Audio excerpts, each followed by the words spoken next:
Afinal, a pergunta que não quer calar: morreu ou não morreu? Pois é. Tem um vídeo do economista, o Viegas, que ele fala para você. Ele diz que já morreu.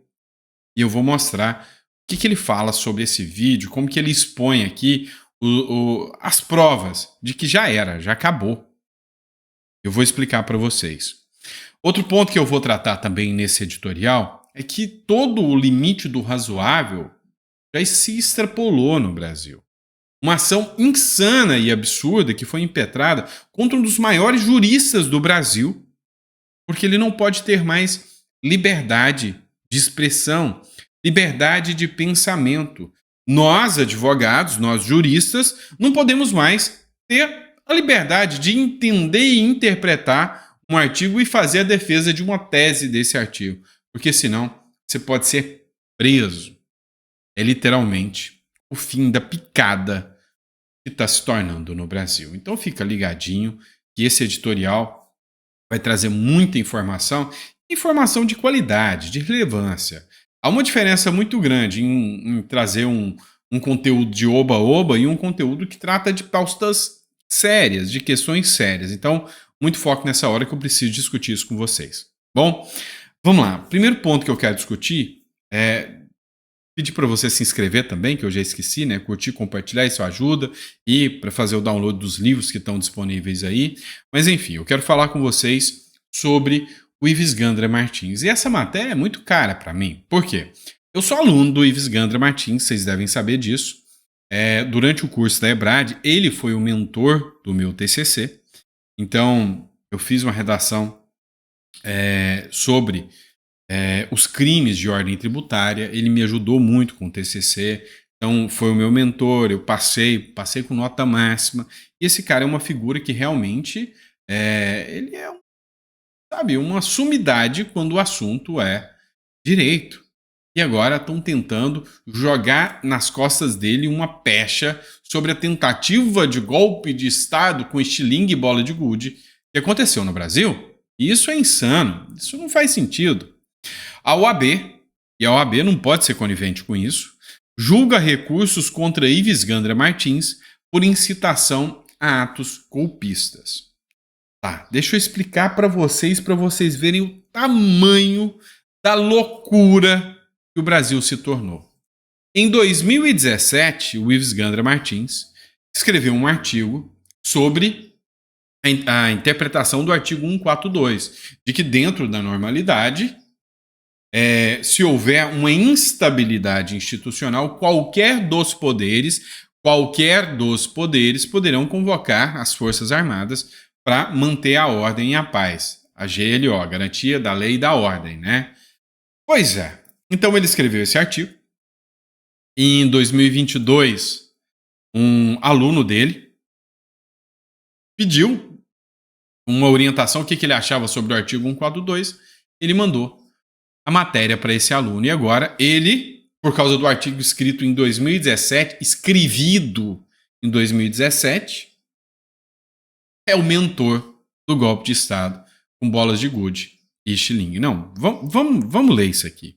A Ordem dos Advogados do Brasil julga nesta sexta-feira um recurso sobre o arquivamento da representação ético-disciplinar movida contra o advogado constitucionalista Ives Gandra Martins, por incitar as Forças Armadas a atos golpistas. Não, peraí. Ele escreveu o artigo em 2017, antes do Bolsonaro ser presidente, e por causa desse artigo dele, ele está incitando, né, as Forças Armadas a participar dos atos golpistas, tá? Ives Gandra se tornou alvo de uma representação movida pela Associação Brasileira de Imprensa, novidade, né? E pelo Movimento Nacional dos Direitos Humanos, devido a um arquivo encontrado no celular do ex-ajudante de ordens, Mauro Cid. Você tem noção. Um arquivo do estudo que ele fez de 2017 estava lá com o Mauro Cid. O arquivo intitulado Análise de Ideia Ives Gandra traz uma interpretação jurídica. Interpretação jurídica. Jurídica do advogado sobre o artigo 142, que insurge o papel das Forças Armadas como possível garantidor dos poderes constitucionais. GLO está lá no artigo 142, ele fez uma análise jurídica, então o culpado é ele. Ó, vem cá, responde para mim que isso aqui me deixa revoltado, me deixa piradinho da cabeça. Qual, em sã consciência, ditador, sanguinário, golpista, tenta fazer um golpe de Estado fazendo análise jurídica? O cara invade e mata todo mundo. Precisa de análise jurídica sobre a constitucionalidade ou não de um artigo? Algo de errado não está certo. Agora o cara, por ter feito uma análise de um artigo, pode perder a ordem. Pode ser cassado da OAB? Ah, tá de sacanagem, né? Pelo amor de Deus. Em sua resposta, segundo aponta o processo, Gandra disse que o emprego das Forças Armadas poderia ocorrer em situação de normalidade, caso no conflito em questão um dos poderes apelassem a eles, no caso de não haver outra solução. A representação argumenta que essa interpretação foi usada por pessoas envolvidas com investidas golpistas e seria uma forma de incitá-las. Pelo amor de Deus! Ai, meu Deus do céu, o Brasil tá ferrado mesmo com essa gente da esquerda aí. Então o cara faz uma interpretação e essa interpretação deu aso para que alguém usasse essa interpretação de análise jurídica, né? Essa análise jurídica para argumentar o uso das Forças Armadas e é um ato golpista. Né? O Brasil tá ferrado mesmo. O Bolsonaro fez uma publicação sobre isso aqui, postou um vídeo onde o Ives Gandra explica toda essa situação. O golpe de 2023 foi planejado por Ives Gandra em 2017. Eis a minuta do golpe. O Brasil acabou.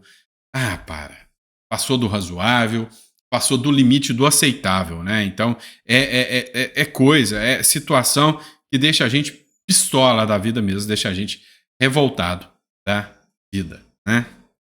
Vamos lá. A Gleisi Hoffmann, depois do Haddad, resolveu pagar agora de economista. Vamos lá. Gleisi critica debate sobre juros e corte de gastos. Dá uma tristeza.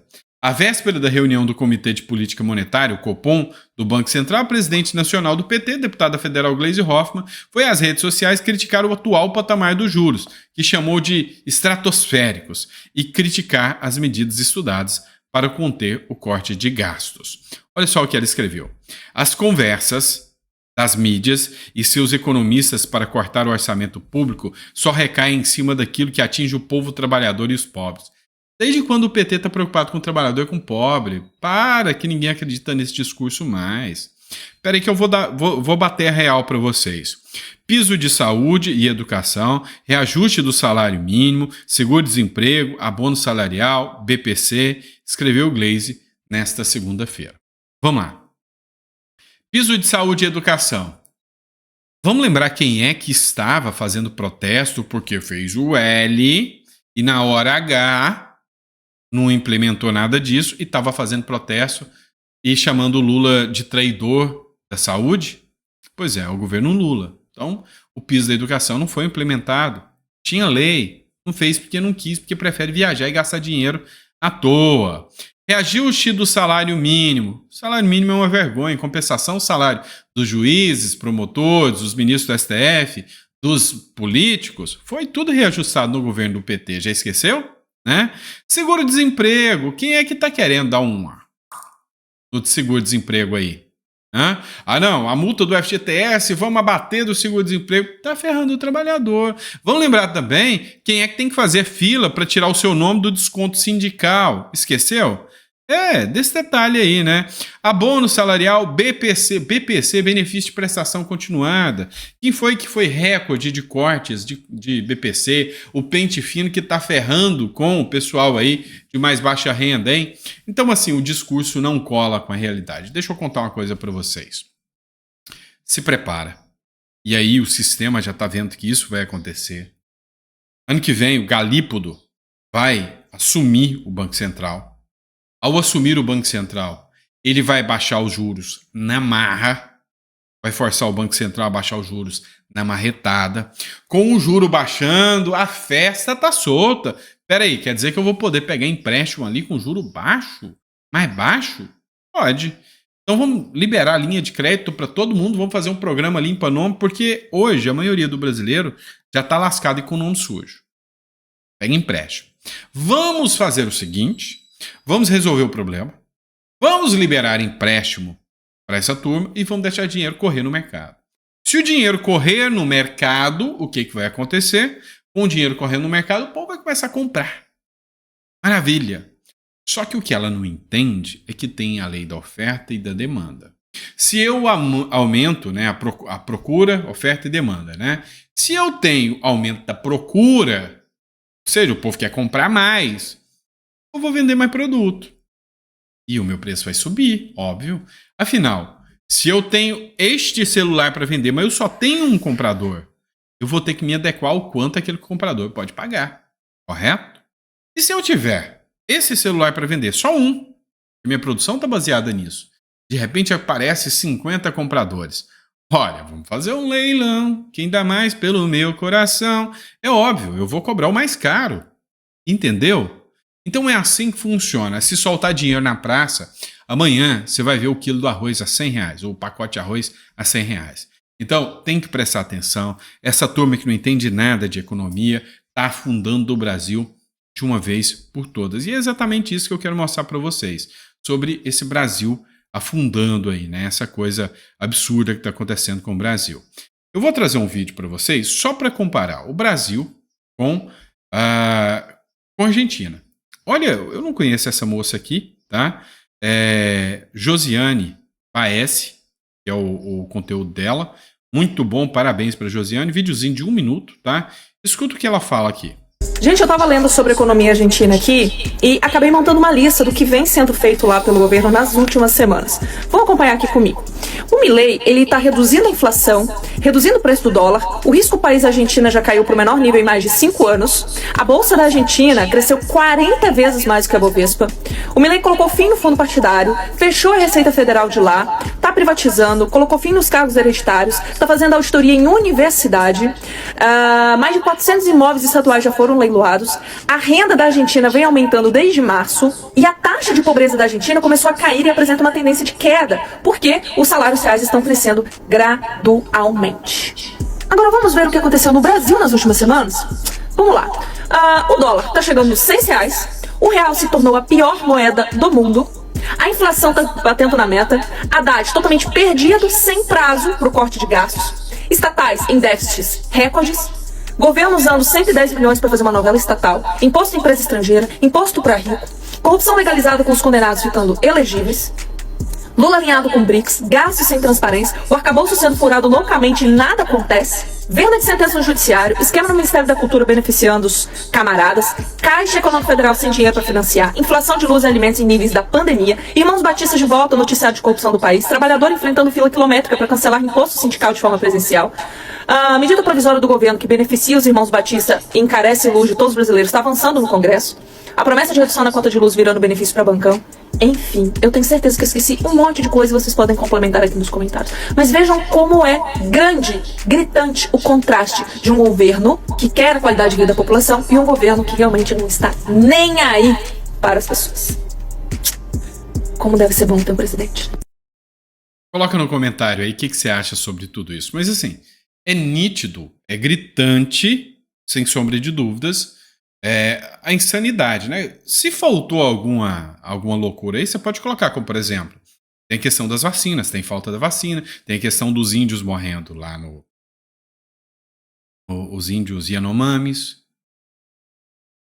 Assim, se a gente for citar aqui, vai dar uma live de 1 hora só falando do desastre que é o governo Lula.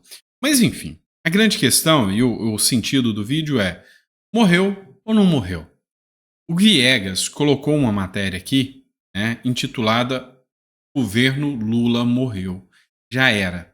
E eu queria que você prestasse atenção. Ele é um economista que eu respeito muito, eu sigo muito, tá? O Viegas, ele tem o canal dele, recomendo para quem quiser seguir. Vocês sabem que eu sou MBA em economia também, e minha formação é em comércio internacional pela Universidade de Miami. que eu posso dizer? Hoje, para mim, é uma das figuras que mais fala a língua do povo, como o povo consegue entender, né? Dentro do governo brasileiro, dentro do plano econômico. Porque ele focou só em economia, né?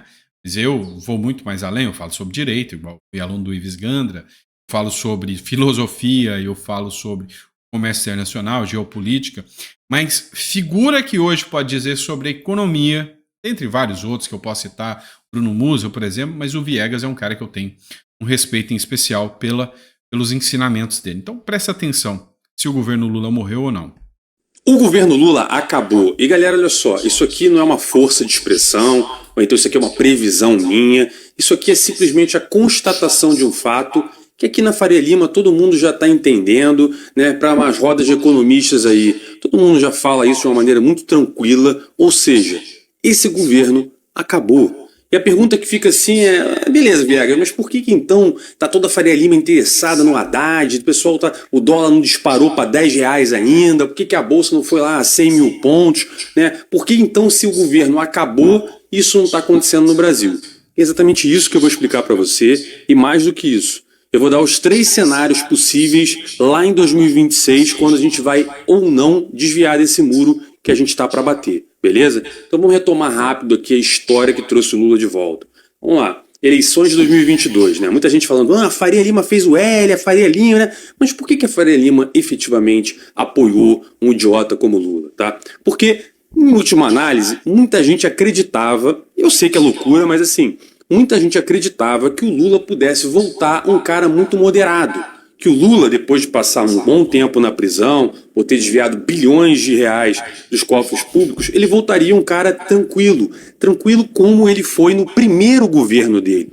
E se você voltar no passado lá, em 2002, quando ele ganhou a eleição, e ele entrou lá em 2003, ele teve 3 anos de governo até muito razoável. Ele foi um cara que colocou lá o Palocci como ministro da Economia e o negócio foi tocado de uma maneira até que razoavelmente responsável. Então, quando a Faria Lima olhou ali e teve aquele nojinho do Bolsonaro e tal, que de fato também falava muita merda, mas o pessoal começou a olhar e falou o seguinte, talvez venha aí um novo Lula. E aí o que aconteceu? Quando o Lula ganhou a eleição, né, as pessoas olharam e falaram, putz, não é bem isso que eu imaginava. Aí teve o tal do Boa Sorte Day, que se fala muito aqui na Faria Lima, quando Henrique Meirelles, né, viu o que o Lula estava fazendo, falou, galera, boa sorte para vocês aí, né? Ou então o Armínio Fraga virou e falou, agora eu tô com medo. Ou seja, naquele momento a galera percebeu que a vaca estava indo pro brejo.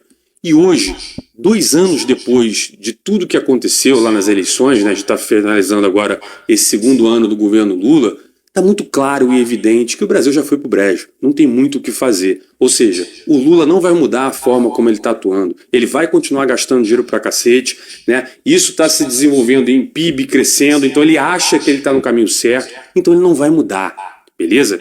Só que por conta disso, o mercado falou, beleza, eu vou me embora, deixa eu pegar meu chapéu, o investidor estrangeiro falou, valeu galera, obrigado, deixa eu meter o pé daqui, e aí a gente viu o quê? O dólar disparar. E a bolsa, né, lá para baixo. E galera, a bolsa em real, porque se você botar ela em dólar, meu irmão, a bolsa não vale R$1, né?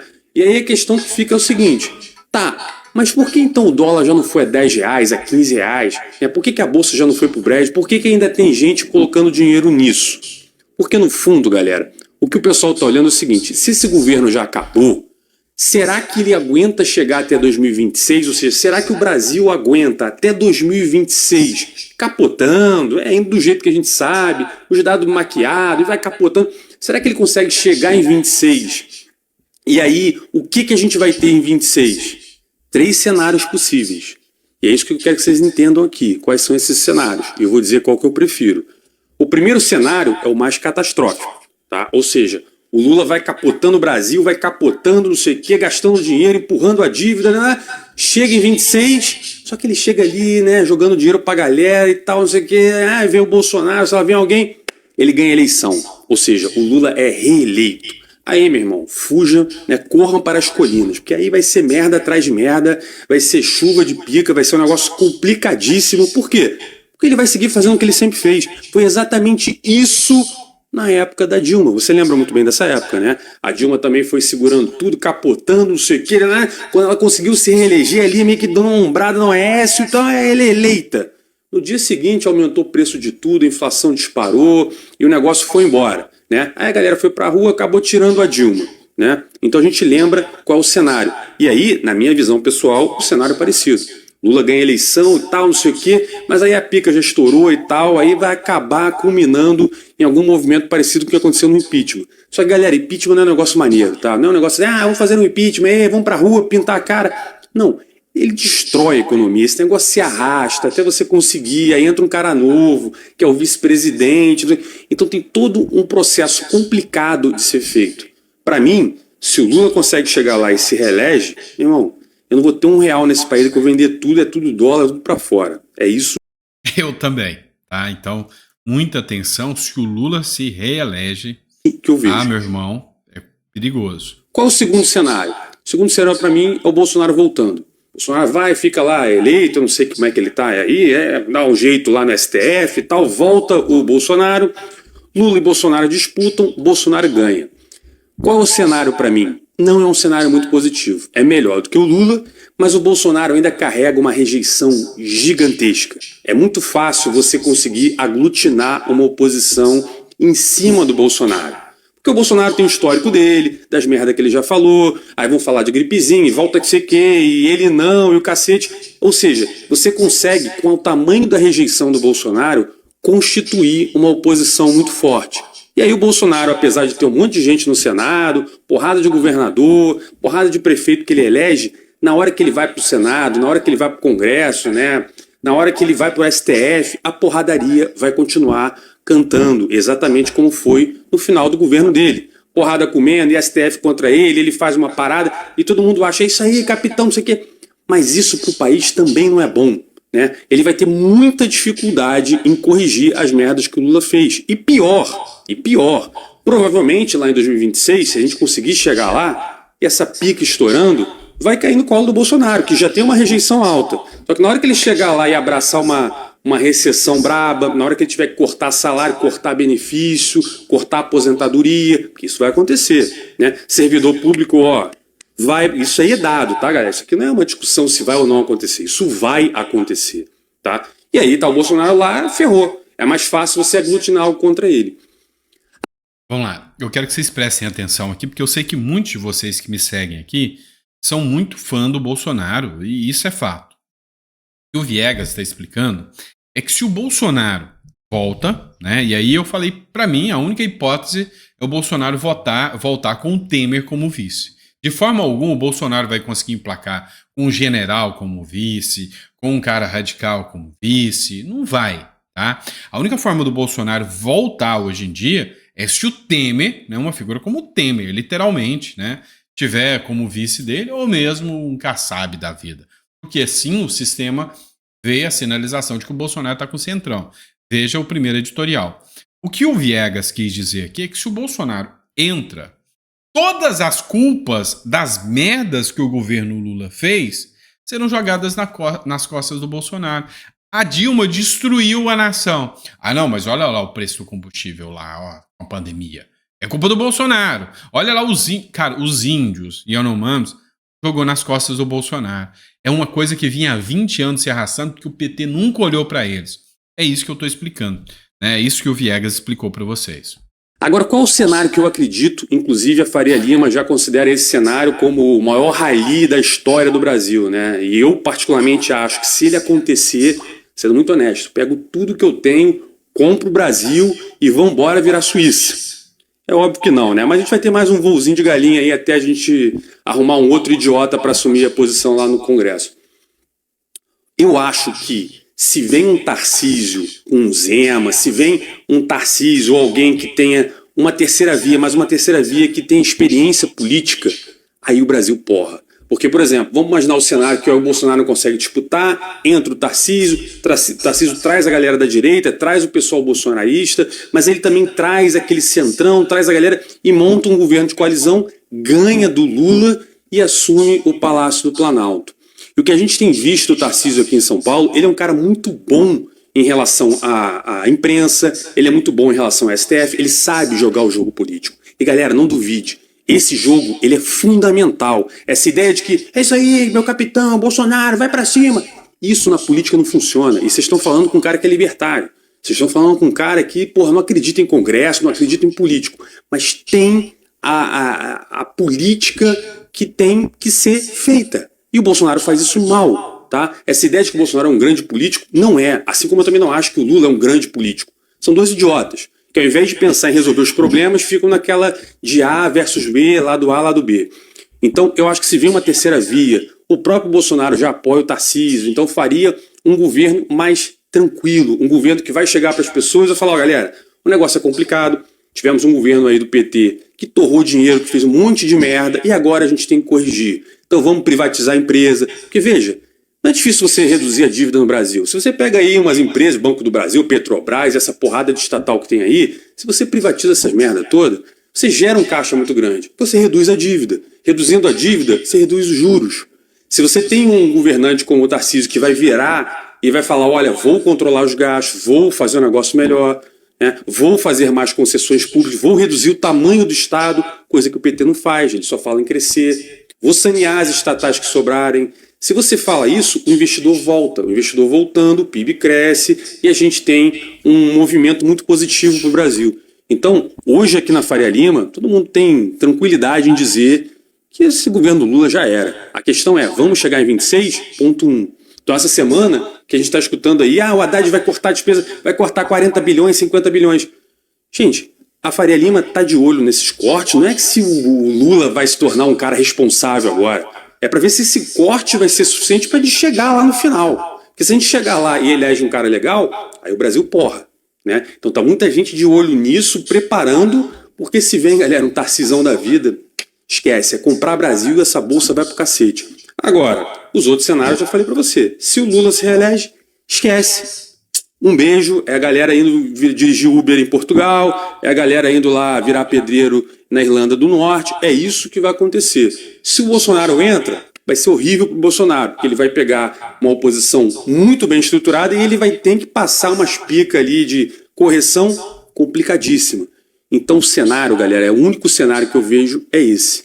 É a terceira via do Tarcísio chegando forte e conseguindo organizar a casa para finalmente colocar de novo esse país no trilho.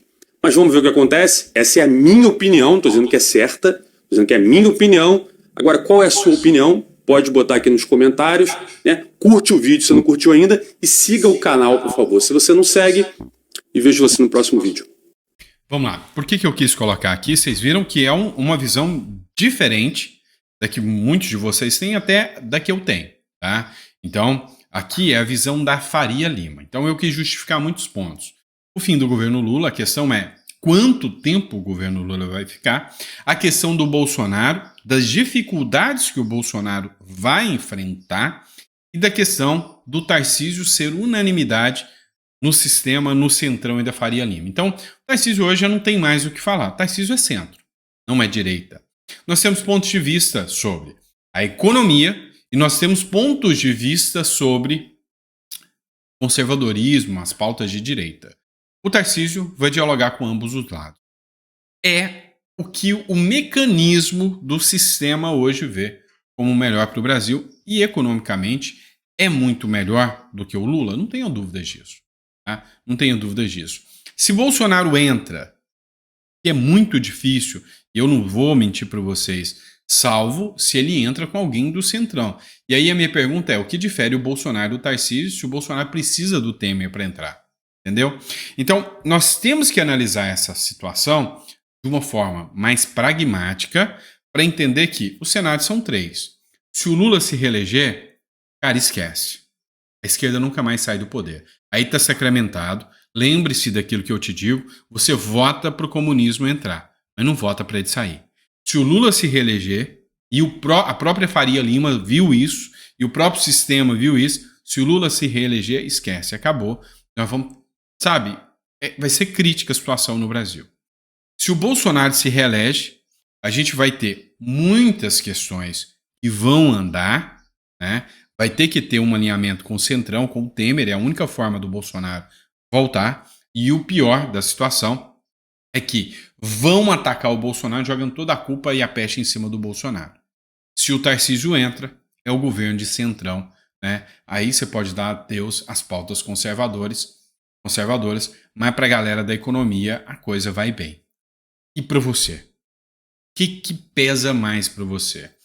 Pauta conservadora com Bolsonaro, pauta da economia com Tarcísio ou a destruição total do Brasil com Lula? Deixa no comentário que eu quero ver qual é o seu ponto de vista. Coloquei aqui o Viegas para que vocês vejam a opinião dele também. Ok? Obrigado, desculpa o vídeo um pouco mais longo, mas é que eu precisava explicar aqui esses pontos de vista que eu achei interessante a gente conversar.